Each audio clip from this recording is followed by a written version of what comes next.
Hello guys, welcome to AMU. My opinion on కల్కి 29 AD. ఏం చెప్పాలి భయ్య, మూవీ ఎలా ఉందంటే ఇంకా మూవీ రివ్యూ కోసం వెయిట్ చేస్తున్నారా? మూవీ చూడకుంటే మాత్రం మూవీకి వెళ్ళిపోండి. మూవీ మాత్రం పగిలిపోయింది.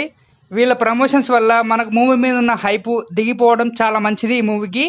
ఎందుకంటే లో ఎక్స్పెక్టేషన్ తోటి వెళ్ళాం కాబట్టి ఆ ఎక్స్పెక్టేషన్స్కి కొంచెం మించినాయి అనుకోవాలి. అంత బాగుందా భయ్య మూవీ అంటే మన పురాణాలతో కనెక్ట్ చేస్తూ తీసారు మూవీని. నెక్స్ట్ లెవెల్ అనిపించింది. అండ్ నాకు ఈ మూవీ ఎలా అనిపించింది అంటే ఫస్ట్ హాఫ్ కొంచెం లిటిల్ బిట్ అక్కడక్కడ బోర్ సీన్స్ ఉన్నా బోర్ అనిపించినప్పటికీ but okay first half. And second half అయితే టెరిఫిక్ అని చెప్పాలి. 80 to 90% మొత్తం యాక్షన్ సీక్వెన్సే ఉంటాయి. అండ్ ఈ మూవీలో నెంబర్ ఆఫ్ కామియోస్ ఉన్నాయి. కొన్ని అన్వాంటెడ్ కామియోస్ ఉన్నాయి, కొన్ని అన్వాంటెడ్ కామియోస్ ఉన్నాయి, కొన్ని అన్ఫినిష్డ్ కామియోస్ ఉన్నాయి. సో వాటిని మన సెకండ్ పార్ట్లో కనెక్ట్ చేస్తారేమో చూడాలి మేబీ.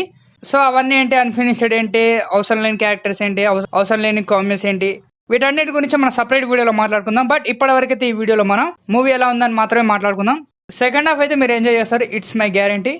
ఫస్ట్ హాఫ్ అయితే మీకు కొంచెం డ్రామాటిక్గా కొంచెం స్టోరీ టెల్లింగ్ మొత్తం వెళ్ళిపోతుండే కాబట్టి కొంచెం స్లోగా అనిపిస్తుంది. బట్ మన ప్రభాస్ గారి క్యారెక్టరైజేషన్ అండ్ కామెడీ మూవీని అలా తీసుకెళ్ళిపోతుంది.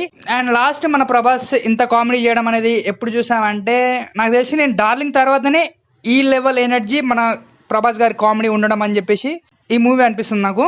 Next level comedy, next level performance ఈ మూవీలో మన ప్రభాస్ గారిది, అందులో ఎటువంటి డౌటే లేదు. అండ్ ఈ మూవీలో చాలా అంటే చాలా ఫోకస్డ్ క్యారెక్టర్స్ అంటే అండ్ బాగా కనెక్ట్ అనిపించిన క్యారెక్టర్ వచ్చేసి మన ప్రభాస్ గారి character and Ashwatthama character and Deepika Padukone, ఇంకా కమల్ హాసన్ గారు, ఇంకా రిమైనింగ్ క్యారెక్టర్స్. అండ్ ఈ మూవీలో పర్ఫార్మెన్స్ విషయానికి వస్తే ఎవ్రీవన్ గుడ్ ఎట్ రోల్ అని చెప్పాలి. ప్రతి ఒక్కరు వాళ్ళకి ఇచ్చిన క్యారెక్టర్స్ లో వాళ్ళు ఫుల్ఫిల్ చేసేసారు. అండ్ ఇక బ్యాక్గ్రౌండ్ విషయానికి వస్తే బ్యాక్గ్రౌండ్ వాస్ టెరిఫిక్. ఎస్పెషల్ ఒక సీన్ ఉంటుంది అండ్ ఆ సీన్ ఏందనేది నెక్స్ట్ వీడియోలో మాట్లాడుకుందాం. సో ఇప్పటివరకు అయితే ఈ వీడియోలో ఇది ఈ మూవీ మీద నా ఒపీనియన్. ఆల్ పాజిటివే ఉంది రివ్యూ అయితే. బట్ తర్వాత రాబోయే వీడియోలో మాత్రం క్లియర్ గా ప్రతి సీన్ గురించి మాట్లాడదాం. సో ఈ వీడియోలో మనం ఓన్లీ స్పాయిలర్స్ లేకుండా చెప్పాలనుకున్నాం కాబట్టి వితౌట్ స్పాయిలర్స్ మూవీ ఇది. సో నెక్స్ట్ రాబోయే వీడియోలో మనం మొత్తం స్పాయిలర్స్ తోటి ప్రతి సీన్ టు సీన్ మాట్లాడుకుందాం. అండ్ డీటెయిలింగ్ అయితే నెక్స్ట్ లెవెల్ ఉంటుంది. సో మూవీ చూడని వాళ్ళు ఎవరైనా ఉంటే ఎంబడే బుక్ చేసుకుని వెళ్ళిపోండి. అండ్ మూవీ చూసిన వాళ్ళు ఎవరైనా ఉంటే మీ ఎక్స్పీరియన్స్ ఏందో కిందకి షేర్ చేయండి. అండ్ ఇలాంటి మరిన్ని అప్డేట్స్ వస్తూనే ఉంటాయి. సో వాటి మిస్ కావద్దు అనుకుంటే మీరు ఛానల్ని సబ్స్క్రైబ్ చేయాల్సిందే. అండ్ వీడియో పెట్టగానే మీకు తెలియాలంటే పక్కన ఉన్న బెల్ని నొక్కేయాల్సిందే. So stay tuned to AMU for all updates. Thanks for watching. Keep loving more.